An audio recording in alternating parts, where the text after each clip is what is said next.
Estamos dando início a mais um programa do Núcleo de Política e Cidadania aqui do Canal 6, TV Comunitária do Rio. Hoje debatendo um assunto que está na ordem do dia já há vários dias, que é a greve dos caminhoneiros.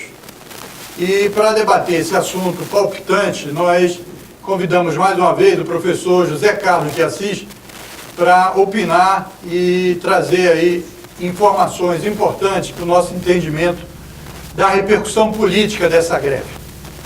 Professor, primeiro obrigado por estar aqui mais uma vez na TV Comunitária. Qual a avaliação que o senhor faz desse movimento grevista dos caminhoneiros? Obrigado a você, primeiramente, Moisés, por essa oportunidade de discutir esse assunto que se tornou o assunto mais relevante do Brasil nesses dias. Essa greve é uma greve de fundo econômico que se tornou política. O fundo econômico dela é óbvio, porque a situação concreta de milhares, centenas de milhares de caminhoneiros é uma situação deprimente.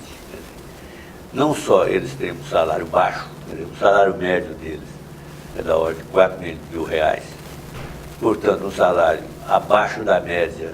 Você tem gente ganhando 2 mil reais, outros estão ganhando 6 mil, média é média, quer dizer, é uma situação que não compete a ninguém, quer dizer, ninguém ganha a média, ou ganha abaixo da média ou ganha acima da média. Então, é um salário miserável para as condições dos trabalhadores em caminhão. Então, o que eu estava dizendo é que essa greve é de fundo econômico, não é uma greve política na sua origem. Ela se tornou política porque o salário básico do caminhoneiro, descontado do que vem o preço do diesel, um preço variável, é um absurdo em termos de garantia de subsistência. Então, diante disso, você teve uma greve avisada, os caras já tinham avisado o governo, pelo menos em 2 ocasiões, formalmente, com correspondência, que iriam paralisar se a situação não mudasse. Mas a situação mudar significava, ou significa, alterar uma política de preços da Petrobras. Uma política de preços. Portanto, uma política.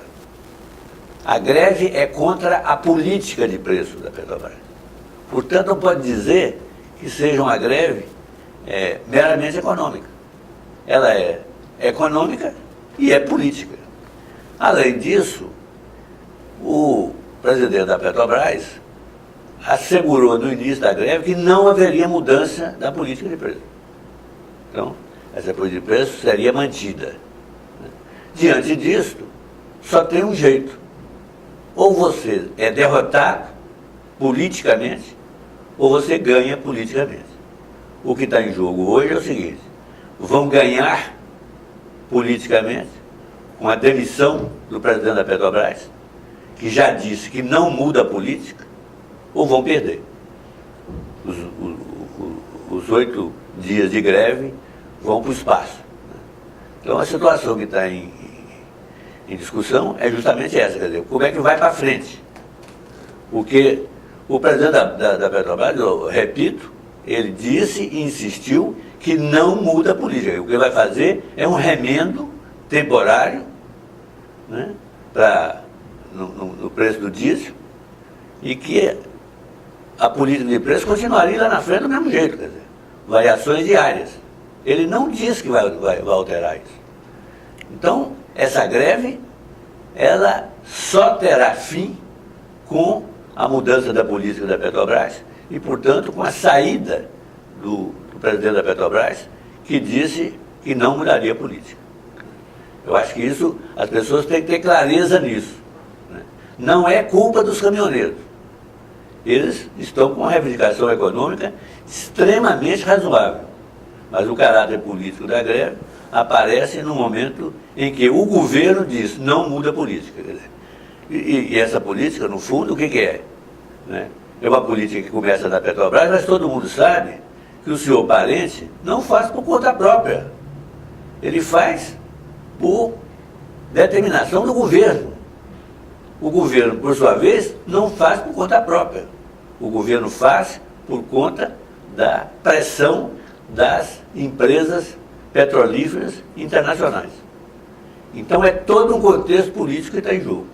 Não adianta o cara chegar e dizer, esta greve é uma greve política. Não é isso.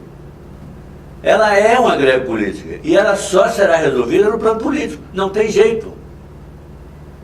Porque para resolver no plano econômico, você tem que mudar a política. Então como é que vai mudar? Se não for através de uma alteração na política de preço da Petrobras e, portanto, mudando a diretiva que vem do governo federal por determinação das petrolíferas internacionais. E vou falando abreviadamente, do mercado. Quem está mandando na Petrobras é o mercado.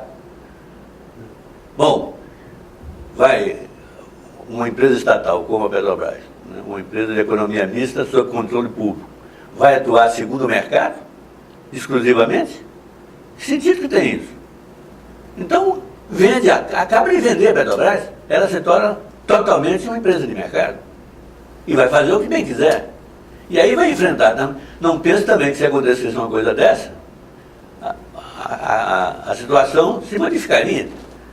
Porque há greve também contra a empresa privada. Só que no caso de uma empresa estatal ou de uma empresa de economia mista, que é controlada pelo governo, ela tem implicações políticas óbvias. Tá certo? Então, professor, o senhor falou assim, quem perde? Eu acho que o governo Temer já perdeu.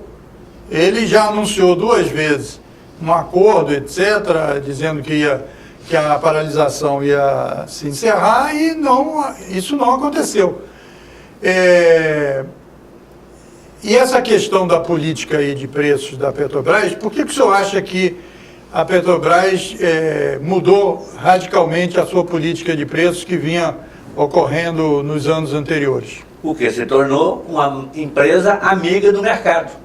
Isso que é a Petrobras hoje, sob o comando do senhor Pedro Parente. Ela está pouco se lixando para a situação do brasileiro, está pouco se lixando para a situação do consumidor. Mas os brasileiros e os consumidores são acionistas majoritários da Petrobras. Exatamente. E aí como é que fica isso? A solução, eu disse antes, é política. É pela demissão do Parente e pela mudança do governo. Porque se o Parente não vai cair, a não ser se Temer cair. Essa que é que tem clareza. Porque a política não é do Parente apenas. É uma política do governo Temer. Por isso é que essa greve não tem saída, a não ser pela destituição do Temer. Tem que ter muito claro isso. Eles fizeram esses remendos para dar 46 centavos para o preço do diesel, que é um absurdo. Isso não significa nada diante da perspectiva de custos para os trabalhadores em caminhão. Não vale nada. E, além do mais, é para valer durante 2 meses. E depois? Continua a política de preços para ser alterada. Ah, não, vai ser alterada mês a mês. E isso é pouco. Por que alterada mês a mês? Que sentido que tem isso? Por que não estabilizar o preço? Ah, você tem um mercado. É o mercado. Que mercado? É totalmente dominada pela Petrobras, que é quase monopolista. E pode ser monopolista. Não tem mercado. Isso é uma decisão política. Né? O que eles querem é encher de dinheiro, encher os bolsos de dinheiro das multinacionais que estão... que também é uma coisa que todo mundo está se esquecendo, é o seguinte: a Petrobras, para viabilizar essa política estúpida, ela reduziu a produção. Reduziu a produção de derivados de 25% a 30%. Para forçar a entrada de multinacionais do petróleo, sobretudo americanas.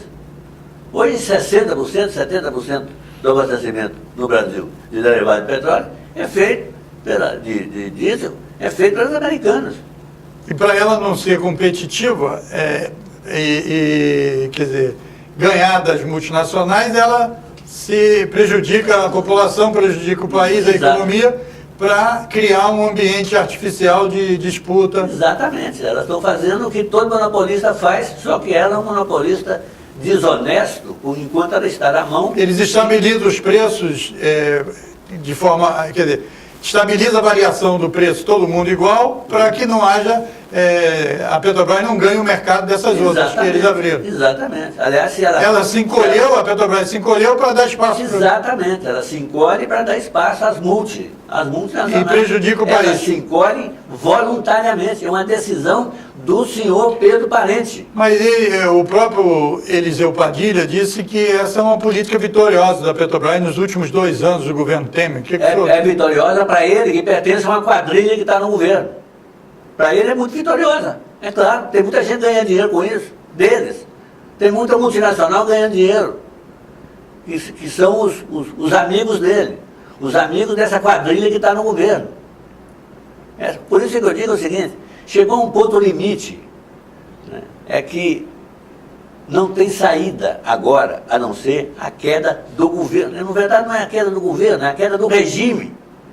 Quem está caindo é o regime neoliberal. Essa estupidez que foi implantada no país... A partir do impeachment. E com o chamado programa da Ponte para o Futuro do Moreira Franco, que é a ponte para o retrocesso, né? Que fez, entre outras coisas, foi destruir, por exemplo, a CLT. Né? Foi introduzir... É a ponte para o final do século XIX. Exatamente. A ponta para trás. A ponte para trás. Mas... Agora, veja, a categoria aí chamada de caminhoneiro, ela tem uma composição, mais da metade é de profissionais CLT, mesmo o resíduo da CLT, de empresas de transporte. Uma parte é informal e outra parte com carteira assinada. 40% são autônomos. Esses autônomos deram, até porque as empresas... Interessa às empresas se esconder um pouco desse movimento, porque elas não podem estimular movimento paredista. Os autônomos estavam reclamando que eles faziam uma viagem do Rio Grande do Norte a São Paulo e eles gastavam, eles sobravam em torno de R$4.000, etc. Tal, tirando o diesel e etc. E tal. Então, fazer transporte de carga por caminhão, com a política da Petrobras, se torna uma atividade inviável economicamente. Totalmente inviável. Acho que você não né? Por isso que eu digo, você tem uma situação econômica que justifica a greve. A greve é uma greve de subsistência. Então não adianta você... Aliás... E também com relação às empresas, porque nos autônomos está muito claro para todo mundo. Também, mas você acha que é para as empresas, transportadoras também? As empresas escravizam os seus trabalhadores, essa é a verdade. Porque nenhuma reivindicação se discutiu a jornada, por isso que eu estou falando. Os trabalhadores, CLT, né, os trabalhadores mesmo informais e tal, eles não tiveram um peso grande na mobilização, porque a reivindicação específica de quem é empregado não ficou muito clara ou nem muito exposta, né, perante a população. Não, isso... Ficou mais a questão do preço do frete e como o diesel interfere a política da Petrobras, que você colocou bem aí, está inviabilizando esse negócio dos caminhoneiros. Olha aqui, você tem a ver uma coisa que, sobretudo, os cientistas políticos nossos são tão incompetentes que não perceberam. No capitalismo, quem organiza o processo produtivo é o capital. É o capital que organiza, que organiza o trabalho, organiza o processo de trabalho, a jornada, o que for. Ele que organiza. O que está organizando os caminhoneiros? Obviamente não é o capital. Ele até gostaria de organizar para negociar com o governo, ganhar e cair fora. O que está uniformizando o movimento é a condição econômica dos caminhoneiros. Isso é que está organizando. O cara chegou no limite, não aguenta mais. Por isso é que eu lembro uma vez, né, numa dessas tentativas de greve feitas por centrais sindicais, todas fracassadas, você lembra disso? Fracassou sempre, nós não conseguimos fazer greve. Há controvérsias sobre o ganho geral da greve. Na greve, você não conseguia fazer greve, porque a situação não era uma situação limite dos trabalhadores. Eu me lembro que na época, eu fui discutir lá com um grande líder sindical do Estado do Rio de Janeiro, né, na área de construção civil, e eu virei para ele e falei, você vai aderir a essa greve? Ele falou, ô, professor, olha aqui, a empresa em que eu trabalhava tinha 400 trabalhadores. Logo na primeira rodada dessa crise, baixou para 200. Passou 2 meses, baixou para 100. Passou um pouco mais, como está hoje, está em 50. Você acha que esses 50 vão fazer greve? Você acha que é possível esses 50? Falei, vem cá, e os desempregados? Será que eles não aderem à manifestação, vai para a rua, não sei o quê? Falei, olha aqui, professor, só tem uma condição, se ganhar sanduíche e passagem de ônibus. Então, não chegou a solução ainda limite. Essa que é a verdade. Então, hoje, você tem uma situação limite. Chegou a um ponto que o cara está desesperado. Ou ele faz alguma coisa, e aí é o seguinte, é o caminhoneiro autônomo, é o caminhoneiro empregado, é tudo. Né? A estatística que eu vi, você tem 900 e tantos mil autônomos. E num ambiente de 2 milhões e 200. Então, esses caras... Tem um peso grande. Peso grande, né? Eu acho que essa situação é uma situação que provoca solidariedade da população, que Exatamente. sente que é uma situação... Não foi, pô. A televisão não conseguiu obscurecer esse fato. A televisão queria esconder, mas não conseguiu esconder a solidariedade da população, mesmo sabendo a população... E ela seria penalizada com isso. Exatamente. É uma coisa fantástica, quer dizer, isso aí só pode ser entendido como você está numa situação limite. Agora, professor, o seguinte, a solução que o senhor aponta é que tem que haver uma mudança da política de preço da Petrobras. Que o senhor avalia que só muda se mudar o presidente da Petrobras, que é o parente, e o parente só muda se mudar, então é uma carreirinha, né? Tem que mudar o presidente da República. Agora, a possibilidade de mudar o presidente da República num período que nós estamos próximo de uma eleição, faltam 4, 5 meses para uma eleição, onde os candidatos estão na rua, daqui a pouco começa para valer mesmo a campanha, essa possibilidade teria que ter um acordão por cima que contemplasse, sei lá, que reunisse os governadores, ou sei lá e tal, para poder, sei lá, e quem? O presidente da Câmara não ia assumir porque o presidente da Câmara é candidato, certo? Agora, você não acha que existe uma articulação aí política para que agora estão falando no filho daquele empresário que foi vice do Lula, para ser o candidato. Josué. Josué e tal. Você não acha que tem aí, nessa onda dessa mobilização e tal, uma tentativa também de mostrar a inviabilidade absoluta do MDB como... Porque o candidato do MDB não é mais Escuta, o MDB já não está inviabilizado. Agora, eu sei, mas existe um cara querendo ser candidato, que é o Meirelles, que vai bancar do dinheiro dele, que você sabe que ele é um cara rico. Então, escuta uma coisa, simplesmente que a mídia não deu nada, mas a disputa presidencial no PMDB está aberta, porque o Requião anunciou formalmente da tribuna do Senado que vai disputar com Meirelles e vai levar para a convenção. Isso é um fato. E ele tem chance? É claro que tem, porque numa situação dessa ainda tem mais ainda. É o único cara que tem capacidade de organizar esse processo que está aí. Né? Ele é a banda, espera um momento, isso aí é a banda limpa do MDB. Ele é presidente do PMDB do Paraná, nunca levantaram nada contra ele. Nada. Então, ele é um político absolutamente limpo. Tá certo. E ele tem hoje, você já tem uma capacidade de articulação dele no MDB para sair com essa corja que está aí. Esse partido foi tomado, foi 5, 6 pessoas que tomaram conta do partido.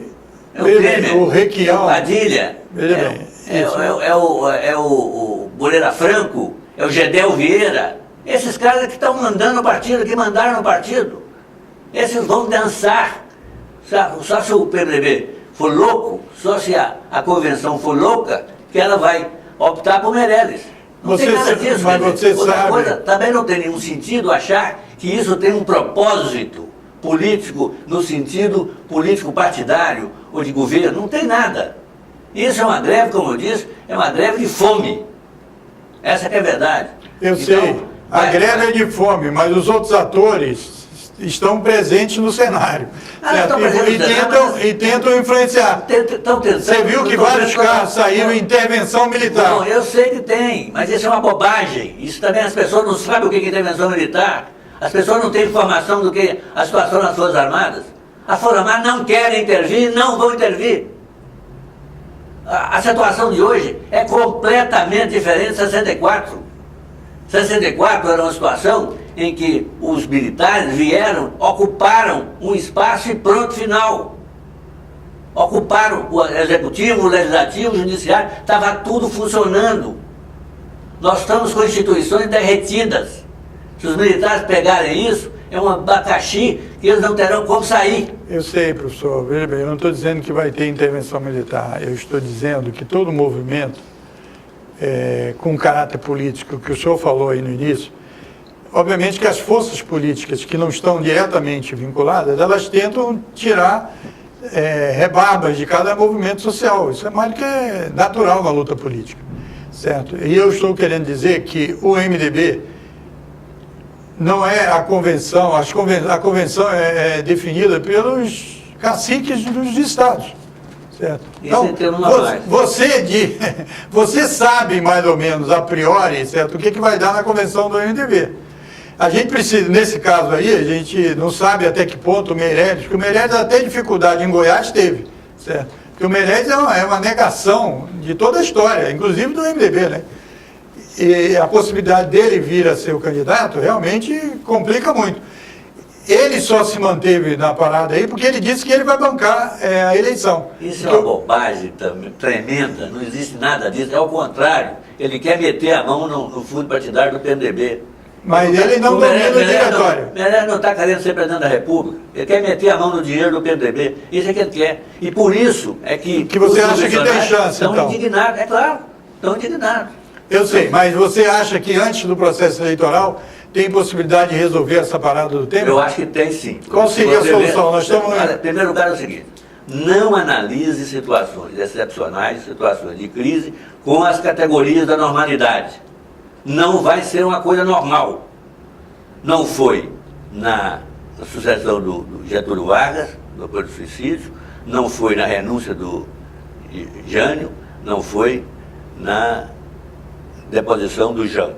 Em todos os momentos, esses momentos, o Senado e o Congresso inventaram uma solução. Você tem razão quando você diz que não dá, nem Maia, nem Eunício, não dá. Não tem a confiabilidade da nação. Então você vai ter que ter um governo provisório, porque também você não pode acabar com as eleições. Então vai ter um governo provisório indireto, eleito indiretamente, alguém que tenha credibilidade, alguém que possa transacionar em todas as esferas e para levar o governo até as eleições de outubro. Eu não sei exatamente qual tipo de composição vai ser feita, mas se você quiser eu te dou uma que eu acho possível. Nós estamos numa crise aguda, é o país que está numa crise aguda. Não é para brincadeira.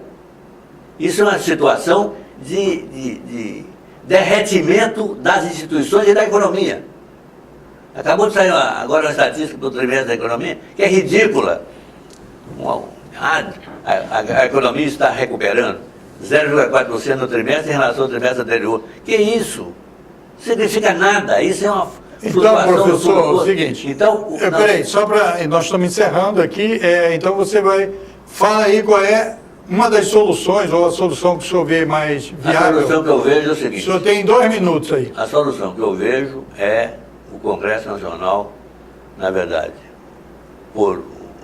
através de uma proposta do Senado, que é a Casa Suprema nessa questão, apresentar um candidato à sucessão do Temer.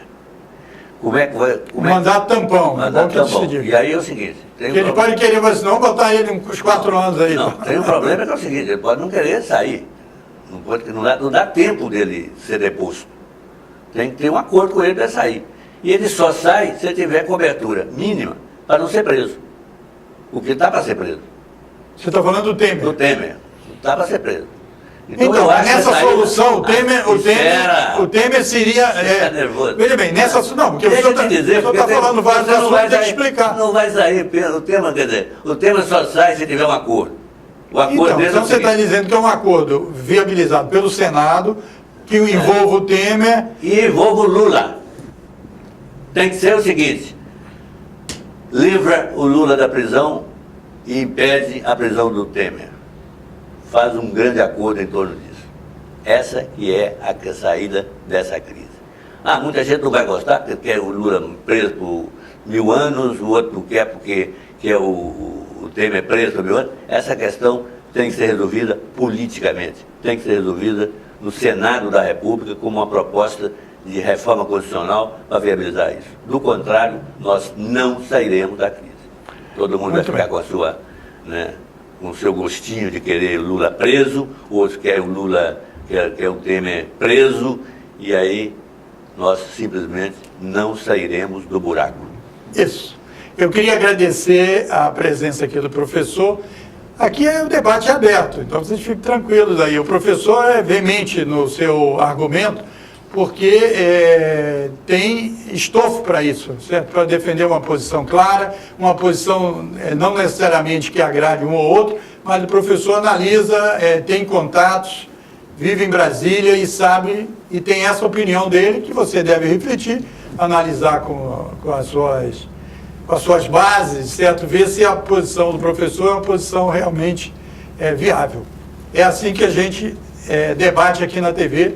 Eu queria agradecer mais uma vez, professor, pela sua presença aqui e dizer que você pode assistir a TV Comunitária aqui no Canal 6, aí sentadinho no seu sofá, ou através do celular, do laptop, do computador, do notebook, no www.tvcrio.org.br.